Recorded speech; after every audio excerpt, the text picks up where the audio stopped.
사랑의 하나님 감사합니다.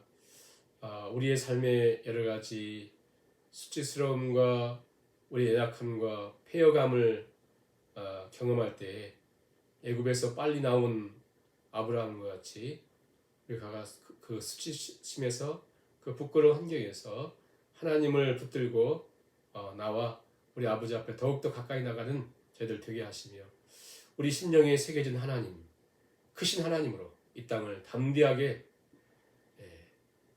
걸어가는 오직 나의 의는 믿음으로 살리라 하신 것처럼 이 하루도 믿음으로 살아가는 저 우리 모든 성도님들 될 수 있도록 성령님 감동 감화해 주시며 우리에게 새 힘을 더하여 주옵소서. 하나님 우리 모두에게 오늘도 말씀으로 진리로 인도해 주시기를 간절히 바라오며 예수님의 이름으로 기도하옵나이다.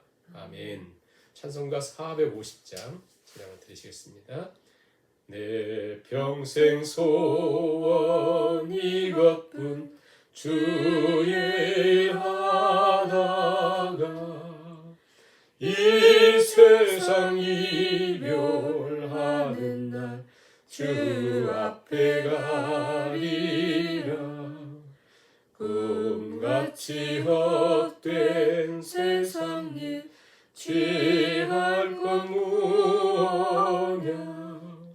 이 수고함만 하여도 헛된 것뿐일세. 돌같은 시험 많으나 겁내지 맙시다. 구주의 권능 크시니 이기고 남겠네. 금보다 귀한 믿음은 참 보배 되도다. 이 진리 믿는 사람들 다 복을 받겠네. 살같이 빠른 광음을 주 위에 아끼세. 온 몸과 마음을 바치고 힘써서 일하세. 아멘. 말씀 창세기 14장 1절부터 3절까지만 말씀을 같이 공부하시겠습니다. 당시의 신하왕 아므라벨과 엘라살 왕 아리옥과 엘람 왕 그달라오멜과 고임 왕 디다리, 소돔 왕 베라와 고모라 왕 비르사와 아드마 왕 시납과 스보임 왕 스메벨과 벨라 곧 소알 왕과 싸우니라. 이들이 다 시딤 골짜기 곧 지금의 연회에 모였더라. 아멘. 오늘은 우리가 창세기 14장 말씀을 공부하겠습니다.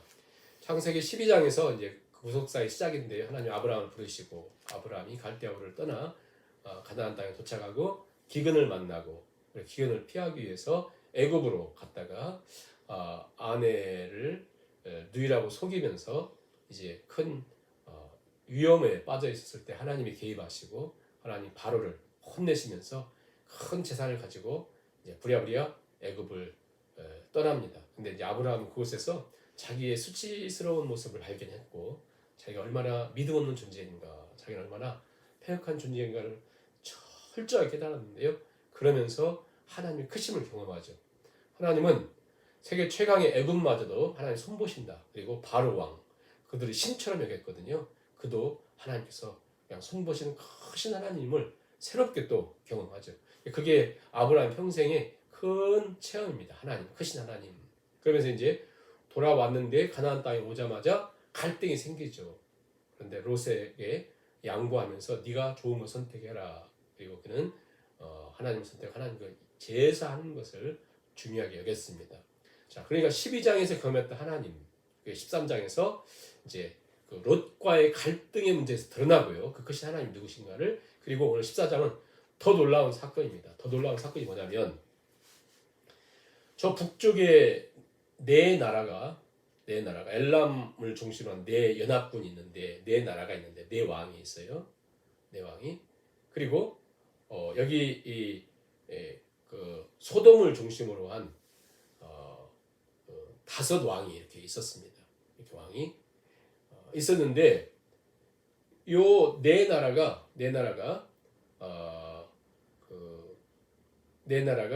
조공을 이 다섯 나라에 바쳤었어요. 조공을. 그것을 12년 동안이나 바쳤습니다. 그랬더니 이들이 계속 조공을 바치면서 자기들이 이제 모여서 몰래 이제 뭔가를 꾸몄을 거 아니에요. 야, 이거 우리가 12년 동안 이게 뭐냐, 우리가 돈 다 모으면 저 나라 갖다 주고 우리는 못 사는 나라가 되고 안 되겠다 하면서 그들이 계속 뭘 준비를 했겠죠. 그래서 13년째에 조공을 바치지 않고 그 북쪽의 네 나라가 이 남쪽의 다섯 나라에게 대항해서 전쟁을 일으켜요. 더 이상 조공 바치지 않겠다. 전쟁을 일으키는데 거기서부터 오면서 이 주위에 굉장히 큰 부족들이 있었습니다. 소위 어떤 부족이냐, 그 부족들은 그 이름이 나오는데 그래서 기록되거든요. 4절 보세요. 이들이 12년 동안 그돌라 오멜을 섬기다가 13년에 배반한지라 14년에 그돌라 오멜과 그와 함께한 왕들이 나와서 아스드롯 기르나임에서 르바 족속, 함에서 수스 족속, 시외 기레아다임에서 M 족속을 치고, 즉 이들은 굉장히 거인 같은 그 족속이거든요. 사람이 많지 않지만 힘 있는 들인데 이 네 여덟분이 얼마나 준비를 잘했던지 그들을 착착착착 치고 내려온 거예요. 그래가지고 소돔과 고모라를 중심한 이 땅까지 내려와서 다섯 나라를 다 칩니다. 그래가지고는 소돔과 고모라가 굉장히 큰 것이었는데 그 왕이 소돔 왕, 그 당시에는 소돔 왕도 있고 고모라 왕도 있어요. 나눠져 있었어요. 그 왕들이 무서워 도망가고 있었어요. 얼마나 무서웠던지. 8절 보세요. 소돔 왕과 고모라 왕과 아드마 왕과 스보임 왕과 벨라 곧 소아라 왕이 나와서 시딤 골짜기에서 그들과 전쟁하기 위해 진을 쳤더니 엘라망 그돌라 오멜과 고이망 디달과 시나랑 아무라벨과 엘라살왕 아리옥 네 왕이 곧 그 다섯 왕과 맞서니라. 시딤 골짜기에는 역청 구덩이가 많은지라. 소돔 왕과 고모라 왕이, 자, 소돔 왕과 고모라 왕을 딱 집어서 얘기하죠. 무서워 도망가고 있었습니다. 나머지는 산으로 도망가고. 왜 소돔 왕과 고모라 왕을 얘기하겠어요? 그것은 롯이 그곳에 가서 살고 있었기 때문에. 그래가지고는 왕들이 다 도망갈 정도니까 얼만큼 큰 패배를 했겠어요. 그러면서 11절 보세요. 11절 보시면 내 왕이 소돔과 고모라의 모든 재물과 양식을 빼앗아가고 소돔에 거주하는 아브라함의 조카 롯도 사로잡고 재물까지 노략하여 갔더라. 이렇게 말씀하고 있습니다. 자, 소돔에 거주하는 그 거주인 롯이라고 말하지 않고 아브라함의 조카라고 설명하고 있어요. 왜 그럴까요? 아브라함이 개입한다는 뜻이에요. 아브라함이 개입한다. 한마디로 롯은 13장에서 저기는 물된 동산 같고 애국 같고 거기는 정말 너무나 물도 많고 그 당시 물만 있으면 살 수 있거든요. 너무나 좋다. 꼭 파라다이스 같다. 에덴 같다. 그곳에 들어갔는데 그곳에 하필이면 전쟁이 일어났어요. 자, 이들이 12년 동안 조공을 받고 있었거든요. 그런데 아브라함의 조카 롯이 선택하고 들어가자 그 땅에 전쟁이 일어났어요. 그래가지고 왕이 도망갈 정도, 나 살려라 하고 도망갈 정도니까. 그리고 롯도 잡혀가고 재산도 싹 빼앗겼습니다. 이런 상태에 이르렀어요. 그때에 13절 보세요. 그 중에 도망한 한 사람이 히브리 사람 아브라함에게 가서 그 얘기를 다 이만 다 얘기했어요. 그랬더니 자, 이 아브라함이 누굽니까? 아브라함이 기근이 무서워서 도망갔던 사람이고 자기 살기 위해서 아내를 그렇게 했던 사람이 지금 그 얘기 하는 거예요. 그랬던 사람이 지금 13장에서는 양보했죠. 14장에서는 이건 아브라함이 아니에요. 더 이상 거의 미친 사람. 왜냐하면 지금 이 네 나라의 왕들, 군사들은 어느 정도 힘이 있냐면 아래 내려오면서 그 거인 족속들을 다 물리치고 다섯 나라 연합군을 그냥 싹 물리친다고 그 재물을 싹 뺏어간 사람들이거든요. 그들과 이 아브라함이 자기 조카 롯이 끌려갔다는 얘기를 듣고 있을 수 없는 행동을 합니다. 이거 미치지 않고 할 수 없거든요. 자기가 집에서 키우던 사람들 318명 이름을 딱 그 숫자를 정확히 얘기하죠. 318명 왜 기록했겠어요? 아이고 조문애기들을 데리고 아브라함이 무슨 뭐 어디 뭐 전쟁터에 뼈가 굵은 사람도 아닌데 그들을 데리고 전쟁하러 갑니다. 예. 있을 수 없는 일이죠. 전쟁하겠다고 생각 있는 사람이라면, 상식 있는 사람이라면 절대 할 수 없는, 마치 뭐와 같으냐면, 뭐가 연상돼요? 골리앗 앞에선 17살 다윗의 모습이 생각나지 않아요? 그 이스라엘의 사울 왕을 중심으로 한 전쟁의 뼈가 굵은 장수들도 벌벌벌벌 떨고 있는데 그 어린아이가 돌멩이에 물맷돌 3개 들고서 나가는 모습과 똑같잖아요. 꼭 그 모습을 보는 것 같습니다.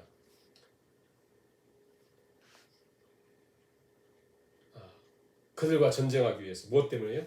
롯 때문에. 근데 여러분 기억하셔야 돼요. 이것은 이 전쟁을 기록하려고 하는 게 아니에요. 더 중요한 게 뭐냐면 지금 아브라함이 어떻게 지금 훈련되어 가고 있느냐. 생각도 하지 않고 그런 전쟁에 참여합니다. 무엇 때문이죠?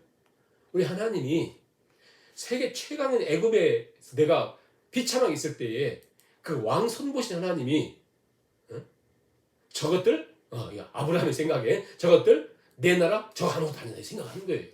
마치 다윗이 저 골리앗이 아무리 힘이 있어도 우리 하나님 더 크신 하나님이야 그 믿음처럼요. 동일하게 가지고 이제 나갑니다.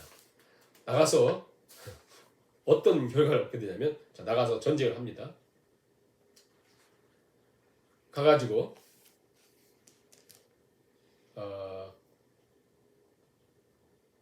15절 16절 보세요.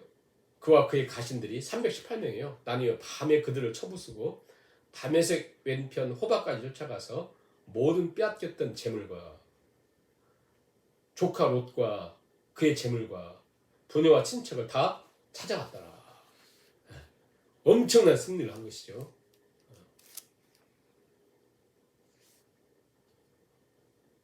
그러니까 한마디로 이 아브라함이 12장에서 체험했던 하나님으로 인해서 이 세상에 어떤 상황이 와도 하나님만 붙들고 살면 나는 살 수 있다 그 믿음을 딱 가진 거예요.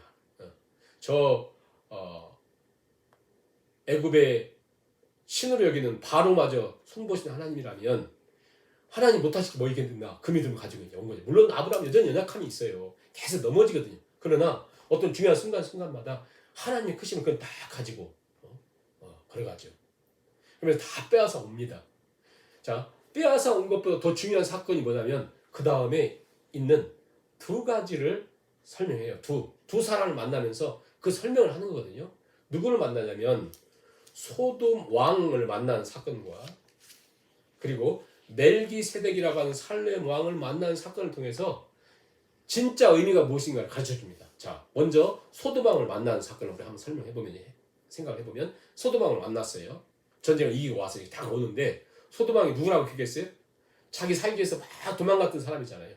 다 오더니 이제 자기가 왕이니까 그래도 딱 오면서 이제 아브라함을 보면서 마치 호의를 베푸는 것처럼 야, 너 우리 사람들은 주고 그리고 모든 재산 너 가져 딱 그랬어요. 모든 재산 너 가져. 자기가 무슨 선을 베푸는 것처럼 그렇게 얘기합니다. 그때에 우리 한번 생각해 보세요. 이 전쟁에서 이긴다? 그것은 불가능한 거잖아요. 그런데 그것보다 더 어려운 것은 뭐냐면 내가 명예를 포기하는 거예요. 명예. 그리고 재물을 포기하는 것 그건 정말 힘듭니다. 사람들이 재물을 포기하지 않잖아요. 명예도 포기하지 않잖아요. 그러나 아브라함은 명예도 재물도 이게 아무것도 아니라는 사실을 그는 알아요. 왜? 하나님의 능력을 그는 보았기 때문에. 하나님이 누구시고 무엇이라는 것을 경험했기 때문에 그는 이렇게 얘기합니다. 자, 그 왕이 있다가 너 다 가져. 그리고 네가 내 사람들만 줘. 그러자 이 아브라함이 대답한 거 보세요. 22절부터 마지막 절. 마치 우리가 대답하듯이 한번 같이 한번 읽습니다. 21절부터 한번 읽어볼까요? 소돔 왕이 아브라함에게 이르되 사람은 내게 보내고 물품은 네가 가져라. 아브라함이 소돔 왕에게 이르되 천지의 주제시여 지극히 높으신 하나님 여호와께 내가 손을 들어 맹세하노니 네 말이 내가 아브라함으로 치부하게 하였다 하여 내게 속한 것은 실한 오락이나 들매 끈 한 가닥도 내가 가지지 아니하리라. 오직 젊은이들이 먹은 것과 나와 동행한 아넬과 에스몰과 마므레의 분깃을 제할지니 그들이 그 분깃을 가질 것이니라. 이 보세요. 한마디로 소돔 왕이 물품 네가 다 가져라 했더니 아브라함이 마치 자기가 무슨 인심 쓰듯이 했지만 이건 이미 아브라함 거거든요. 그러나 아브라함이 얘기합니다. 천재 주제시요 지극히 높으신 하나님 여호와께 내가 맹세한다. 손을 들어 맹세한다.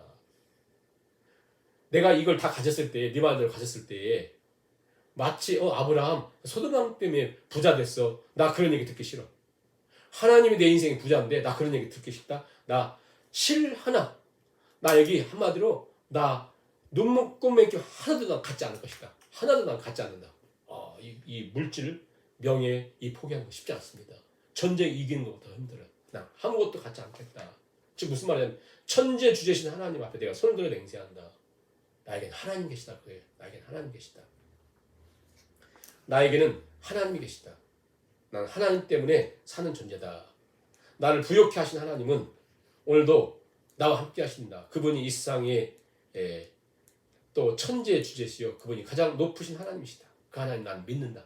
난 하나님 때문에 사는 존재지 너 때문에 부유한 존재 아니야 라고 선포하면서 아브라함이 12장 애굽에서 무엇을 경험했는가를 정말 그에게 인생에서 가장 중요한 것이 무엇인가를 보게 됩니다. 언제 알아요? 중요한 순간에. 그렇죠? 롯과의 그 갈등 앞에서 중요한 선택의 순간에 아브라함은 하나님이 계시다는 것을 분명히 얘기했고요. 그 다음에 전쟁이 일어났을 때도 그는 그 믿음을 선포했고 아니 그래서 다 승리하고 전리품을 가져와서 소돔 왕을 만났을 때도 그는 이걸 선포했고 또 중요한 건 뭐냐면요. 살렘 왕 멜기세덱을 만나요. 18절 보실까요? 자, 이렇게 전쟁에 승리하고 오는데 살렘 왕 멜기세덱이 떡과 포도주를 가지고 나왔으니 그는 지극히 높으신 하나님의 제사장이었더라. 그가 아브라함을 이렇게 축복해요. 축복하면서 높으신 하나님이 아브라함에게 복을 주옵소서. 너희 대적을 내 손에 붙이신 지극히 높으신 하나님을 찬송할지라. 그랬더니 아브라함이 그 얻은 것 가운데 10분의 1을 멜기세덱에게 주었다. 그래요. 이 멜기세덱에게 10분의 1을 줬다라고 하는 것은 뭐냐면 한마디로 이 승리는 하나님이시다. 그리고 이 모든 것은 하나님 것이다라고 하는 고백이에요. 그러니까 이 아브라함이 전쟁이 일어났을 때에 지체 없이 318명 데려가서 전쟁에 승리를 하고 가져온 전리품 자기 거거든요. 그러니까 그것 가운데 일단 10분의 1은 하나님 것이다라고 하는 걸 표현하면서 멜기세덱에게 그것을 표현했고 그 다음에 소돔 왕에게 야 이 물질 소돔 왕이 너 다 가져? 그랬더니 안 가져. 네가 마치 나에게 명예를 줬고 나에게 이 물질을 줘서 부자처럼 네가 만들었다라고 하는 사람 나 소리 듣기 싫어. 나는 실 오락이 하나도 갖지 않겠다. 다 포기하죠. 다 모든 걸 포기하죠. 그런 걸 통해서 진정으로 아브라함에게 무엇이 또 그에게 진짜 힘이 무엇인가를 보여주고 있는 것이죠. 우리도 교회에서 그냥 평상시에 내 힘은 하나님이에요 할 수 있습니다. 중요한 선택의 순간 우리는 이렇게 나눠지죠. 육신적인 선택 마치 롯처럼 소돔 왕처럼 육신적인 선택 눈에 보이는 것을 따라 오늘 우리가 살고 있는 세상은 우리가 육신을 갖고 살다 보니까 큰 이렇게 두 세력이 판을 치는 전쟁터와 같습니다. 하나는 힘과 권력, 명예 이게 엄청 힘이 있잖아요. 세상의 힘, 재산, 재물, 권력, 명예 이런 게 어마어마하게 우리를 유혹하고 우리를 무너뜨리는 거거든요. 그래서 아무리 예수님 잘 믿어도 어떤 권력을 준다면 그거 싹 가잖아요. 롯처럼. 아무리 신앙이 좋다고 해도 돈을 엄청 준다고 하면 그게 쏙 가버리잖아요. 하나님의 뜻이고 하나님의 원리고 생각지 않고 힘과 권력입니다. 또 하나는 쾌락과 사치거든요. 쾌락과 사치. 이게 다 요한계시록 마지막에 바벨론에 통해서 보여주시거든요. 쾌락과 사치. 이 쾌락과 사치가 세상을 끌며 갖가지 일을 만들어내고 있습니다. 힘과 권력, 쾌락과 사치라고 하는 것이 이 땅의 그리스도인들을 위협하고 있습니다. 우리 계속 유혹하고 지금도 우리에게. 그래서 그 힘과 권력 앞에 사람들은 무너지고 두려움을 느끼고 무릎을 꿇습니다. 쾌락이 광렬한 유혹 앞에서 쾌락과 사치와 세상의 그런 것들에 빠져가지고 하나님 앞에 나가지 못하고 하나님 의지하지 못하고 하는 게 얼마나 많습니까? 오늘 우리가 14장을 통해서 아브라함이 훌륭한 사람이 이게 아니라 오늘 우리에게 너는 어떻게 결정하고 어떻게 판단하고 어떻게 생각하면서 하는가 오늘 우리 자신을 돌아보면서 정말 하나님의 힘이신가? 난 중요한 선택하고 결정할 때 하나님을 선택하고 결정하고 있는가? 하나님 나의 부유이신가? 하나님 나의 힘이신가? 이 시간 하나님 바라보며 우리 3, 4분 기도하시고 자연스럽게 기도에 마치도록 하겠습니다.